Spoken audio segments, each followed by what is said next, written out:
Hello, everybody. I'm Brittany. This is Kinsey, Trisha, and Michael. And for our marketing research project, we worked with the clothing company Wear Your Roots.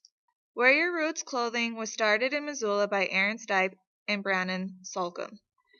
They are a clothing company that provides shirts, sweatshirts, tank tops, hats, and more with the trademark states with roots growing from them.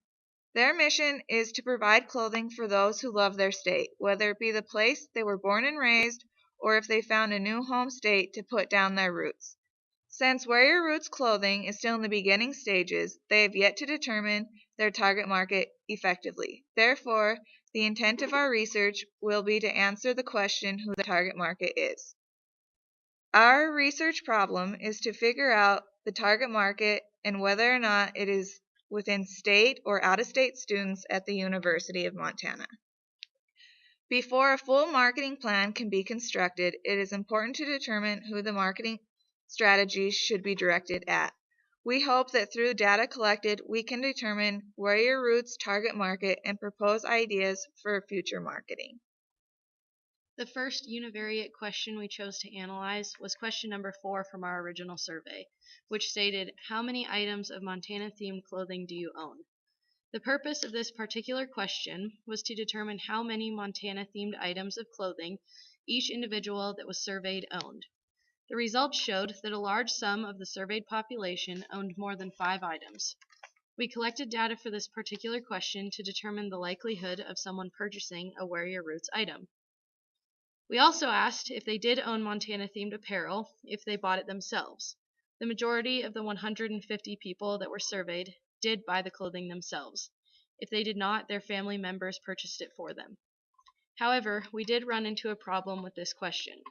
Many of our surveyed population mistook Montana-themed apparel as something associated with Grizz gear and the University of Montana.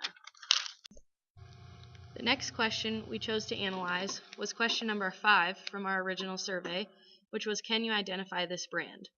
The purpose of this question was to determine if the population that was surveyed could identify the brand. Not only if they could identify it, but if they could accurately identify the brand as Wear Your Roots. After analyzing this question, we discovered that 61% of the sample size could not identify the logo they were given. 38% of the population felt they could identify it, but out of that 38%, only 13% of the population correctly identified it. 18% of the population identified the logo as Montana Roots or simply just Roots. This proves that people recognize the Wear Your Roots brand for Montana, but cannot necessarily accurately name it.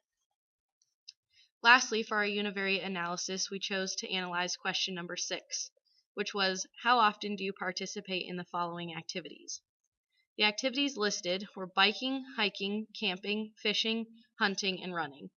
The purpose of this question was to determine the activities that the surveyed population are active participants in, and if this correlated to their desire to purchase Wear Your Roots apparel. After careful analysis, we concluded that biking, hiking, camping, and running are all fairly equally distributed.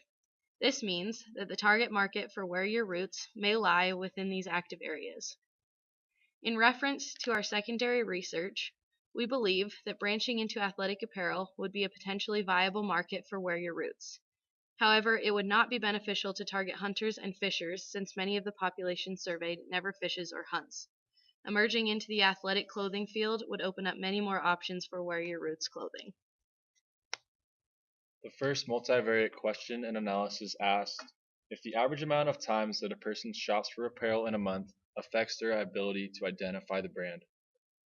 After our analysis, we found it does not appear that there is a positive correlation between the average amount of times a person shops in a month and their ability to identify the brand. This means that whether a person shops once a month or less, or more than 3 times a month, doesn't affect their ability to identify the brand.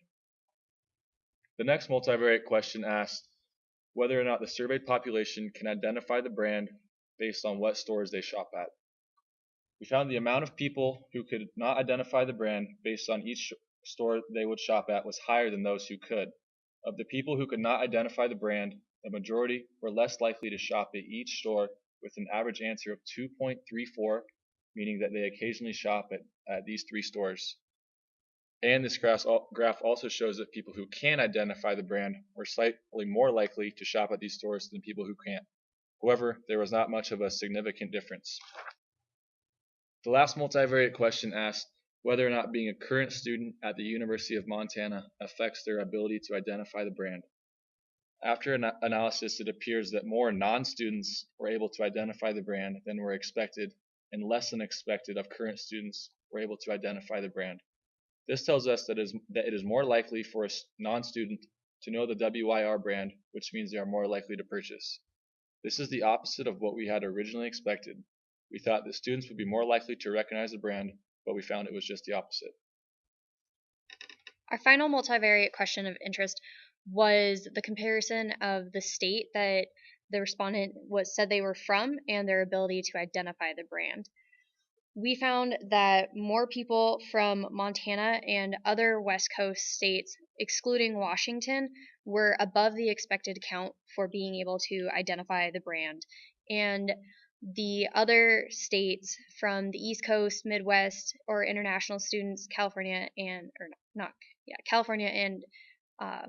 Washington, were above the expected count for not being able to identify the brand. This informs us that people who are aware of the brand are primarily from the West Coast, and those are going to be the people who are going to be more likely to purchase the product.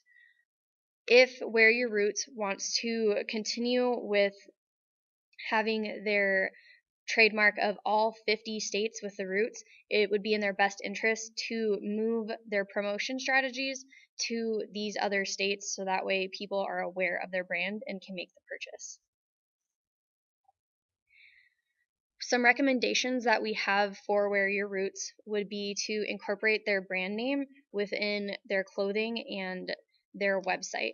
Their website's name is wearyourroots.com, but it does not clearly state Wear Your Roots within the website. And within their clothing, it is the design of the state with the roots, but not the logo itself, or the name itself, which then causes a confusion within consumers, which leads us to differentiation. They should work on differentiating between their logo, the WYR, and the design of the state with the roots.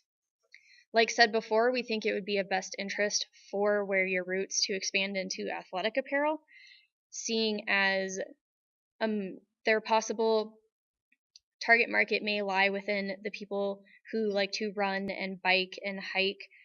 The athletic apparel would be appealing to them. Not only that, but athletic apparel is on the rise within casual wears, and since Wear Your Roots is a casual brand, that may be of interest to them. We've also decided that further research should be done by Wear Your Roots to find their target market, as our research was inconclusive for finding their target market. Thank you for your time and have a great day.